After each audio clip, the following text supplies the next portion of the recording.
Let's move to this now. Flooding has been reported in some parts of Johannesburg.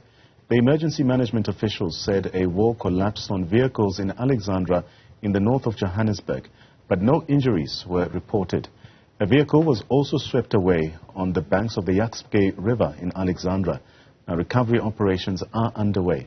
For more on this, we are joined by Johannesburg Emergency Services spokesperson Mulaudzi. Mr. Mulaudzi, a pleasure to have you on the program this evening. Firstly, can you share details about this incident involving these cars some being swept away or walls falling on some of the cars? What safety measures should people take to avoid such situations during heavy rainfall especially? Good evening, and evening to the viewers. Yes, we have received a lot of rainfall in the last few hours, which affected some parts of the city of Johannesburg. Mostly it was the area of Alexandra, where there was a vehicle which was trapped along Jukskei, of which our swift water rescue team attended to that incident to assist the occupants who were trapped in the vehicles. We're happy that there were no injuries which were reported there. There were also an incident where a wall collapsed into some vehicles.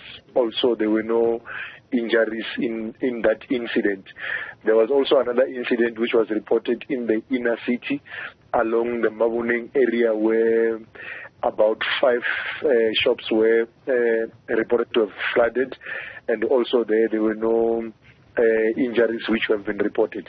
Maybe our message in Tanta to the motorists out there who are driving overnight is to say they need to avoid maybe driving in areas which they might see that it might be flooded, roads or bridges which might be flooded, so that we can be able to prevent incidents where vehicles might be trapped while they're trying to cross those flooded areas. And of course, our residents who are mostly in our low-lying areas, mostly our residents who are residing along our river streams, be it Jukskei, Alfontaine or Klip Valley river streams, to monitor water levels in those areas to make sure that we can be able to prevent incidents where people might be, swept away. However, we've got already our disaster management officials in all 7 regions of the city who are monitoring to see whether if there is a need for us to evacuate people or people who need to be assisted, we can be able to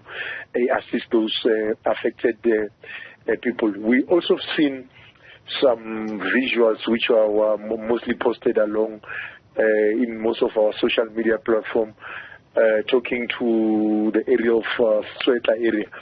We have not yet received any reports of maybe residents who might be stranded or who might be trapped in that specific area. We have already have teams which are in the area to try and investigate if those reports are true or not. But so far, we have not yet received any reports in the area through our emergency call center. We have got our specialized team, which is our swift water rescue unit, which responds to water-related emergencies, which is on high alert overnight. And of course, all our fire stations throughout the city of Johannesburg are fully operational. We remain on high alert overnight to respond to any water-related emergencies which might occur overnight. So we're pleading with our residents out there to work with us so that we can be able to minimize or prevent any further, injuries or incidents which might occur overnight. In the first part of your remarks, you also had a message to residents of Johannesburg as well. But in terms of preparedness, what advice do you have for residents to ensure their safety during periods of heavy rainfall and potential flooding? Yes, our residents, I think for now, they should be aware that we are told that we're still going to receive a lot of rainfall throughout, this the month of December, January now, as we are in January now.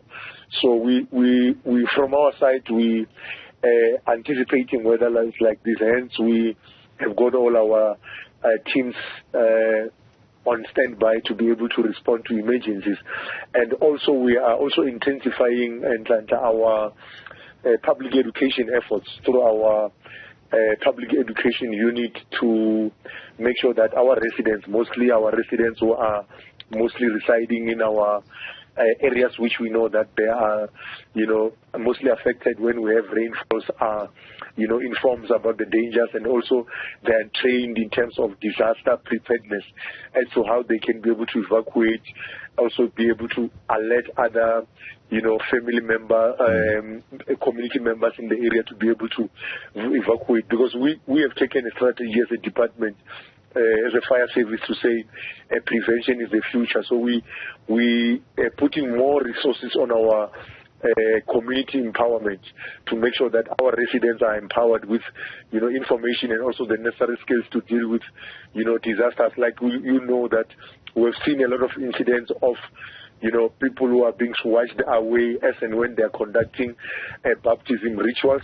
We have taken a step further to visit those areas where these baptism rituals or, cleansing rituals are conducted, to educate these residents who are conducting these rituals to exercise caution and also to take the necessary safety measures as and when they are conducting this kind of rituals. So from our side, as a fire service, we are making sure that we go out there, make sure that our residents are empowered, and over and above that, we make sure that we've got enough resources to be able to, respond to this kind of emergency. So we are pleading with our residents out there to also work with us so that going forward, we can be able to, minimize or prevent incidents which might occur. So, Mr. Mulaudzi, how does Johannesburg Emergency Service then coordinate with other relevant authorities to manage and respond to flooding incidents effectively as well? Yes, we've got a very good working relation with our South African Weather Service, which is the only authority which gives us, information, latest updates regarding, weather in the city of Johannesburg.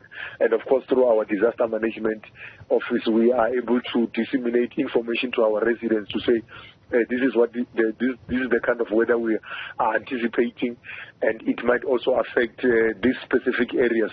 And through our, prevention is the future strategy, we have got also our community centers. We call them the Be Safe centers, which are spread in all 7 regions of the city. So residents were able to conduct training, community-based training, mostly focusing on disaster preparedness, to make sure that our residents are ready, are empowered with the necessary skills to deal with these kind of emergencies. So we also have got a very strong social media platform. The City of Johannesburg social media platform, I think it's one of the largest social media platform we have in most of the, if you look at any other municipalities in the country. We're using also that platform to educate, to inform our residents and our motorists out there about the latest weather patterns, what is happening out there. We're also using our, television platforms, our print media platform, any other, platform which we can use to be able to, disseminate information to our residents. We're doing that. We also do have our automatic rainfall systems, which assist us to be able to disseminate information to our residents for evacuation purposes. So as a service, I think we are doing our best to make sure that we are able to render effective, and professional emergency services to the residents of the city of Johannesburg. But given the unpredictability of weather patterns, what long-term strategies does the city have for infrastructure improvement? I mean, what is being considered to minimize the impact of flooding in Johannesburg? In terms of the infrastructure, I wouldn't want to go deeper. I think, our colleagues, if it's about the roads, I think JRA, and the other stakeholders which are related to, which deals with normally, roads and all that, they can be able to maybe brief you about what is it that they're doing in terms of infrastructure.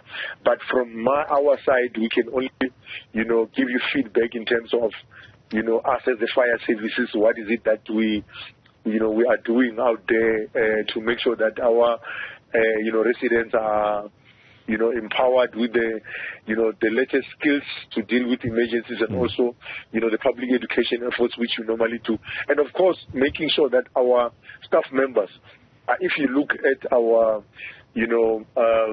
rescue technicians and also our specialized teams, I think we are one of those municipalities which we have got the larger number of specialized teams, because as a fire service we are known only as people who respond to fire incidents, but we have got a specialized unit which is our swift water rescue unit, and also our urban search and rescue unit. So in those units we have got a large number of men and women who are trained, specialized. We have got a specialized training in regarding those areas.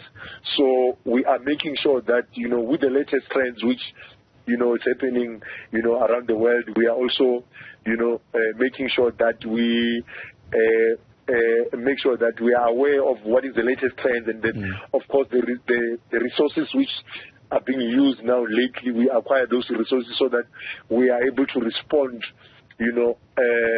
effectively to emergencies which are occurring within the city of Johannesburg. So far so good. I think we are doing our best to make sure that we render effective service as and when our communities are expanding. There will be a need for us to improve in terms of the resources which we have and the stations which we have. I mean, right now in the inner city, we also in the process of completing a new fire station in the inner city, which talks to us to say that we mean business in terms of bringing effective service to the residents of the city of Johannesburg. Thank you very much for your time. That's EMS spokesperson Robert Mulaudzi joining us today as we delved into the current flooding situation in Johannesburg. And the clarion call there from Mr. Mulaudzi is that people, especially in low-lying areas, should avoid such areas as well.